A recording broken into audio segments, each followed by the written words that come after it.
Ana Paula Goulart, é um prazer falar com você, especialmente pelo trabalho do qual você participou, porque há muito tempo a gente persegue essas informações sobre o envolvimento da Folha de São Paulo com a ditadura militar. O que é que tem no livro?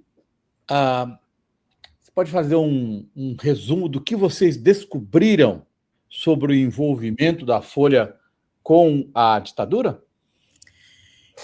Então, eu acho que muita coisa, né, mais ou menos se sabia, muitas coisas se falavam, às vezes até quase lenda urbana, né, empréstimos de carros da Folha para a Operação Oban, se falava disso mais ou menos. Já tinha trabalhos acadêmicos que mencionavam isso, né, anteriormente, mas eu acho que a nossa pesquisa ela avança primeiro por sistematizar uma série de informações que estavam espalhadas em vários lugares e por reunir realmente uma materialidade comprobatória, vamos dizer assim, né? Um conjunto de documentos, um conjunto de testemunhos que mostram não só que de fato aconteceu essa colaboração do Grupo Folha com o aparato repressivo da ditadura, mas como acontecia, né? Qual era a dinâmica de funcionamento disso, né? Esse livro é resultado de uma pesquisa que foi, né, feita com o apoio do Ministério Público Federal. Na verdade, foi um conjunto de pesquisas. A nossa equipe pesquisou o Grupo Folha, mas tinha outras equipes pesquisando o envolvimento de outras empresas, né, que também colaboraram, né, com violações de direitos durante a ditadura. A partir de um termo de ajustamento de conduta que o Ministério Público Federal assinou com a Volkswagen, então foi parte desses recursos que serviram para o desenvolvimento das nossas pesquisas.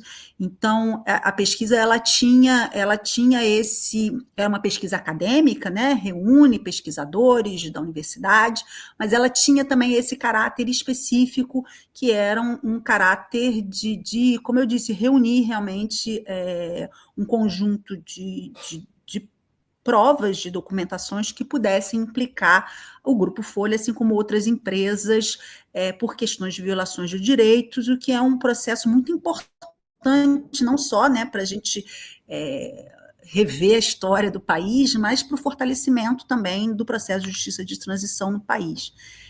Então, a pesquisa ela avança muito também nessa, tanto por pensar o quanto o Grupo Folha, que é comprado pelo Otávio Frias de Oliveira e pelo Carlos Caldeira Filho, um pouco antes do golpe, ele é comprado em 1962, como um jornal que estava em falência, era só um jornal falido, e em pouco tempo, em coisa de 5, 6 anos, ele se transforma num grande império de comunicação, porque esse jornal, né, o grupo vai adquirindo outros, compra a Folha de a Última Hora, Notícias Populares, lança a Cidade de Santos, relança a Folha da Tarde, compra a TV Excelsior, depois vai adquirir o controle da Fundação Casper Líbero, junto com ela o jornal A Gazeta Esportiva, TV Gazeta, a Rádio Gazeta em 1970, eles lançam a TV Gazeta, então, assim, é um grupo muito forte. Então, uma das perspectivas nossas era ver o quanto esse grupo se beneficia desse contexto, né? Se beneficia economicamente desse contexto que lhe foi extremamente favorável, o contexto da ditadura militar.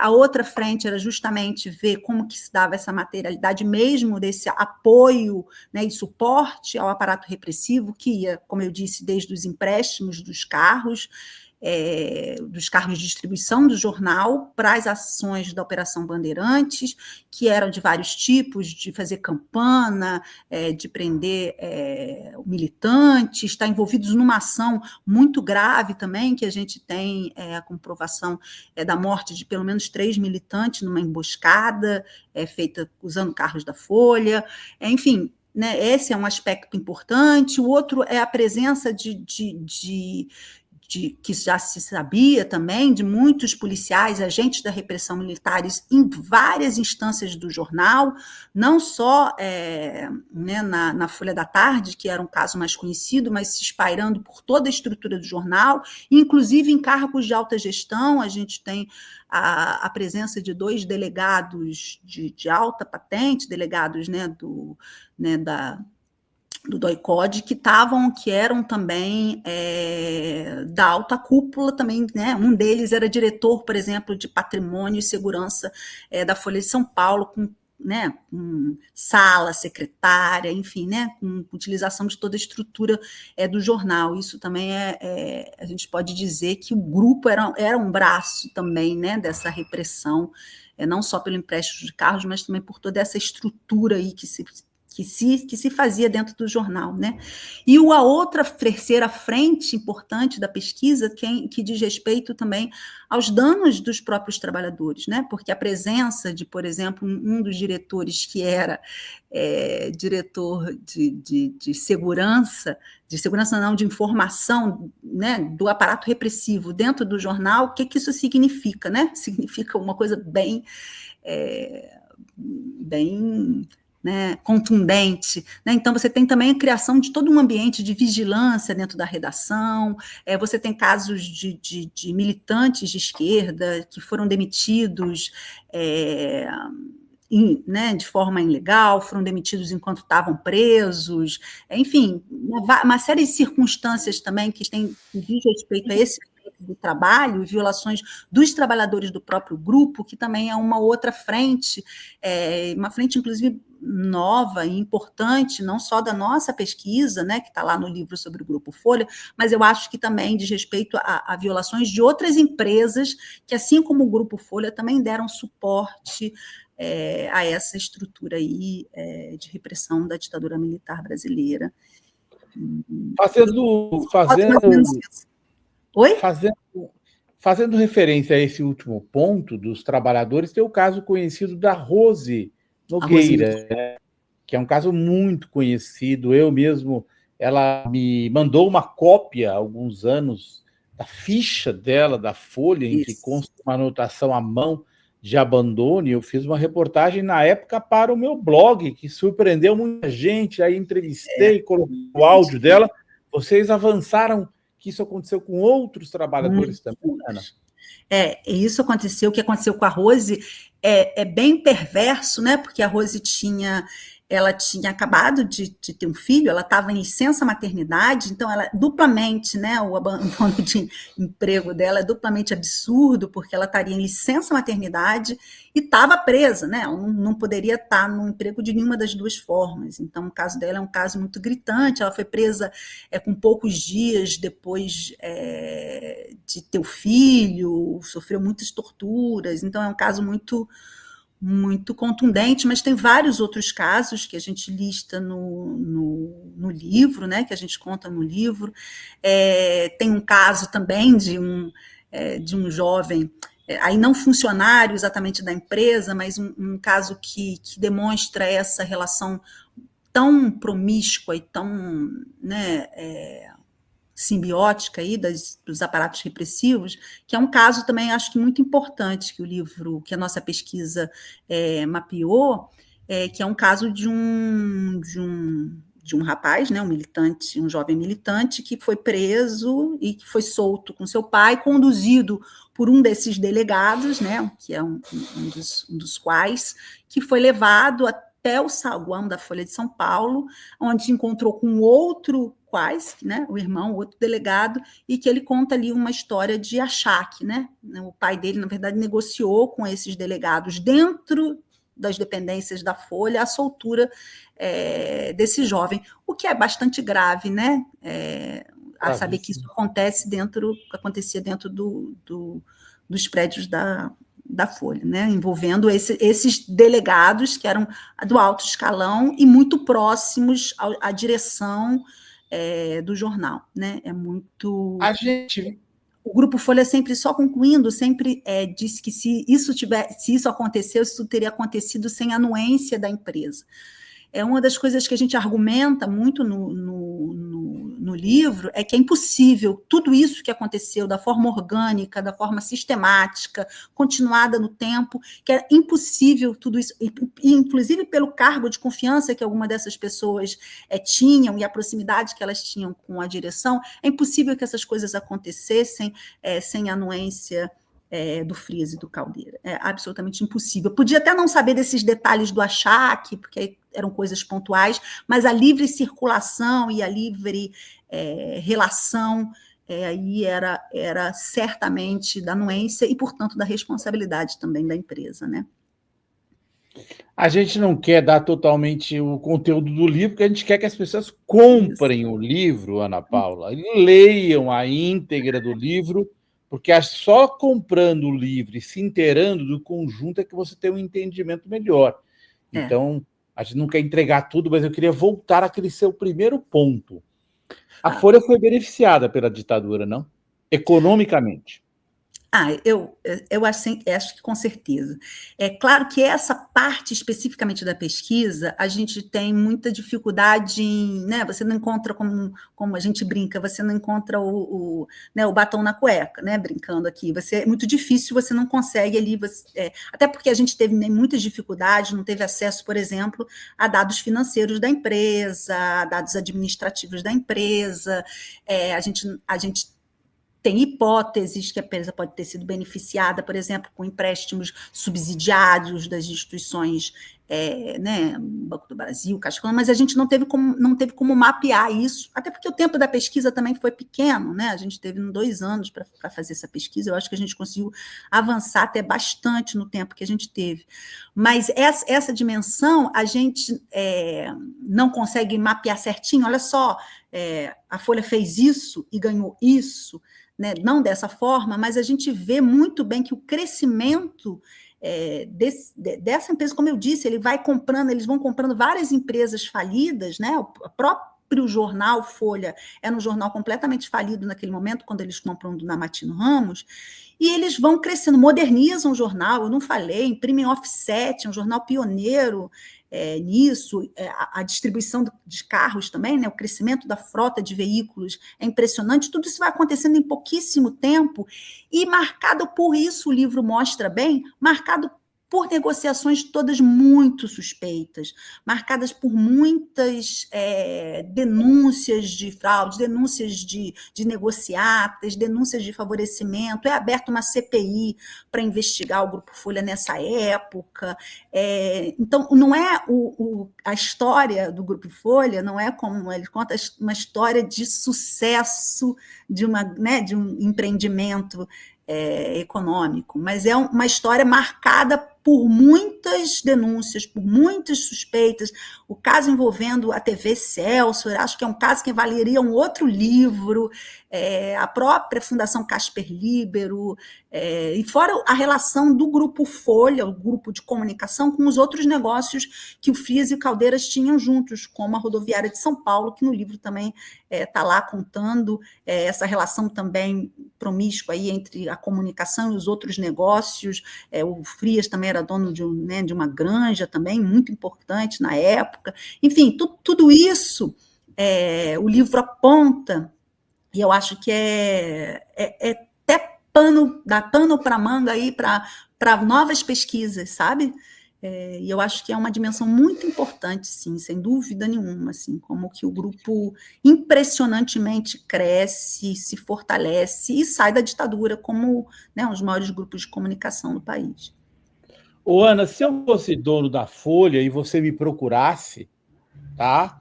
Eu iria dizer, Ana, tá aqui, ó. Eu abro todos os meus livros porque eu quero esclarecer. Imagina, eu sou uma empresa de mídia, uma empresa jornalística, tá aqui, ó, os livros vermelhos do Aranha, tem tudo que eu fiz no meu passado, investiga aí para você pôr no seu livro. Quer dizer que a Folha não ajudou, não?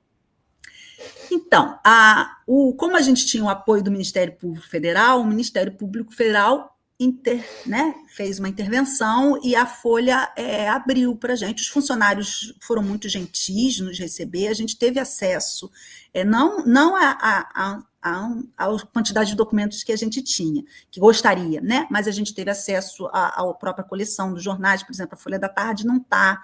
A gente acessou a Folha da Tarde toda e ela não está disponível em nenhum outro lugar, sem ser na própria Folha. A gente teve acesso a fichas funcionais, a gente teve acesso a algum material da Folha, sim.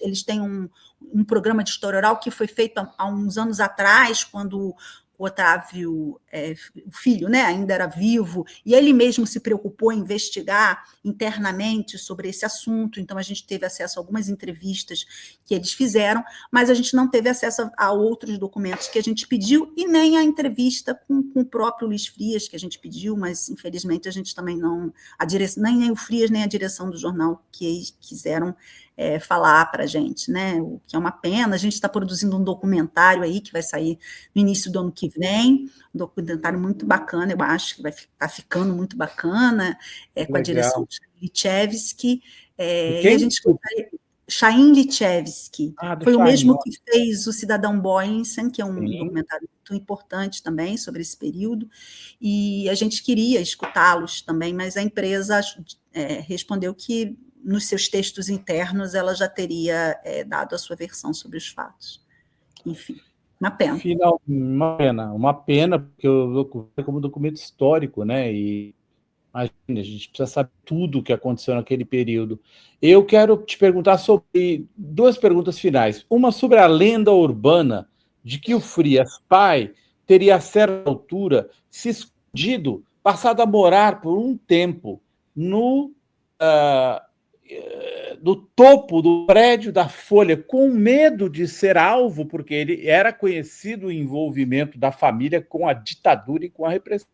Confirma-se isso ou não, Ana Paula? Confirma-se, é verdade, sim, porque como isso é muito importante, porque não é mostra que não é uma recuperação que hoje a gente está fazendo, né? É uma coisa que já era de conhecimento público de toda a militância da época, e os depoimentos todos falam isso, assim, todos os militantes sabiam que onde tinha um carro da Folha de São Paulo era suspeito, era uma informação que circulava em toda a militância.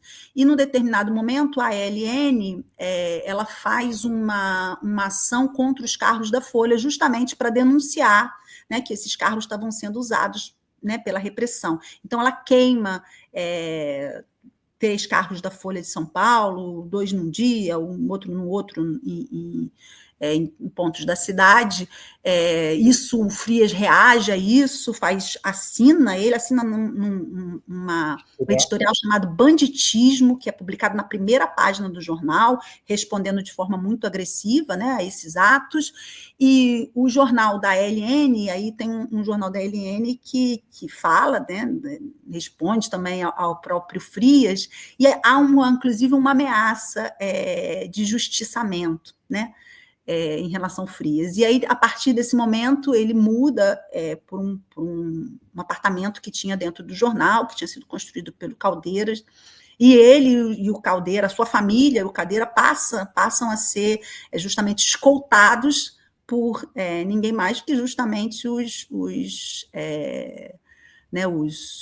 agentes da repressão também, né? Então, os funcionários lá do DOI-CODE passam a acompanhá-los, né? Então, não só eles mudam para morar no jornal, mas eles passam a ser acompanhados pela, né, segurança pessoal deles é feito pelos agentes lá da ditadura, e durante um tempo, né? Então, não é fato. Qual é a consequência que isso pode ter, jurídica? Porque eu imagino, né, isso foi feito pelo MPF, que consequência isso pode ter para o Grupo Folha hoje, essa pesquisa? Ou, enfim, juridicamente tem alguma consequência? Não, então, é bom você ter falado isso, porque hoje já está aberto, a partir dos dados da pesquisa, dos resultados da pesquisa, o MPF já abriu um processo que está circulando hoje já contra a Folha. Então, existe um processo, não, um inquérito, né? Existe um inquérito já aberto no Ministério Público Federal hoje contra o Grupo Folha. E eu acho isso muito importante, né? Eu acho uma pena realmente a Folha não rever criticamente o seu lugar no passado. Eu acho que isso não seria nada absurdo, né? Outras empresas de comunicação no mundo, inclusive, já estão fazendo isso, revendo o seu lugar no passado. Eu acho que isso só fortaleceria, inclusive, a própria Folha, isso fortaleceria, né, a sua contribuição, como ela gosta de dizer, né, um jornal a serviço da democracia. Isso eu acho que seria muito importante para fortalecer nossas instituições democráticas, os agentes históricos reverem o seu papel na história, né? Isso diz respeito ao tese, o jornal poderia jornal vir a público né, e pedir desculpa à sociedade pelo que aconteceu, né? Eu acho que é o mínimo que a gente pede aí em relação a essas violações graves que aconteceram nesse período, enfim.